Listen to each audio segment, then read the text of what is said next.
আমার একটা কথা মনে রাখবেন, মানুষকে সর্বোচ্চ দিলেও আপন হবে না, আর তাদের মন ভরাতে পারবেন না। কিন্তু ভগবানকে কিছু না দিলেও ভক্তি করে ডাকুন, ভগবান আপনার হয়ে যাবেন। কেউ কথা বলতে না চাইলে তাকে জোর করো না, হয়তো সে আপনার চেয়ে ভালো কাউকে পেয়ে গেছে। বুঝলে, তুমি এতই উঁচুতে আছো, ধরতে আর পারলাম কই, তুমিও তো সেই অন্যদের মতো উড়ে গেলে আমায় ফেলে। ঘেন্না করি আমি এই ভালোবাসা নামক শব্দটাকে, যে ভালোবাসা আমার ভালো থাকাটাই কেড়ে নিয়েছে। সুন্দর বলতে পৃথিবীতে কিছুই নেই। মনে রাখবে, তুমি যাকে যত বেশি ভালোবাসবে, দেখবেন তাকে তোমার তত বেশি সুন্দর মনে হবে। তাই তো সুন্দরের বিচার চোখ দেখে নয়, মনের অনুভূতি দিয়ে করতে হয়। তার সাথে কথা বলার ইচ্ছে থাকার পরেও তার সাথে কথা না বলতে পারাটা কতটা কষ্টের। মিথ্যা ভালোবাসা কাকে বলে জানেন? তুমি একান্তই আমার, তুমি সারা জীবন আমার হয়েই থাকবে, তোমাকে আমি অন্য কারো হতে দিব না। যতই ঝড় তুফান আসুক না কেন, আমি তোমাকে কোনোদিন ছেড়ে যাব না।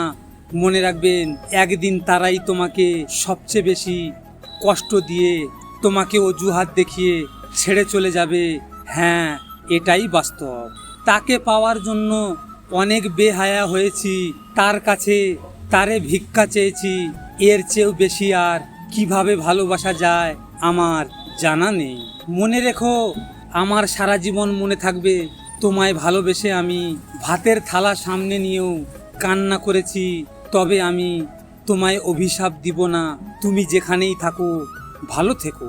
ওহে আমার মায়াবী নারী, তোরে ভোলার জন্য কি করা উচিত কেন জানিস?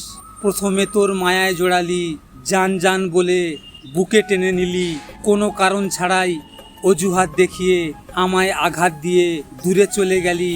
তবে তুই একটা কথা মনে রাখিস, আঘাত তো তুইও একদিন পাবি, তবে অপেক্ষা শুধু সময়ে। কাউকে জীবন থেকে সরিয়ে দেওয়ার প্রথম লক্ষণ কি জানেন?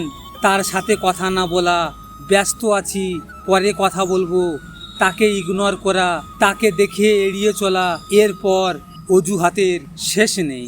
লজিক মোটিভেশনের পক্ষ থেকে আমি গোপাল। যদি আপনাদের সাথে এমন ঘটনা ঘটে থাকে তাহলে মন খারাপ করে বসে থেকো না।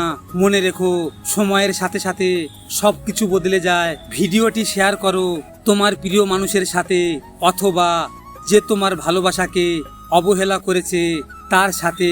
হয়তো তুমি এই কথাগুলো তার সামনে বলতে পারবে না, তাই এই ভিডিওটির মাধ্যমে তুমি তোমার মনের কথাগুলো তাকে জানিয়ে দাও।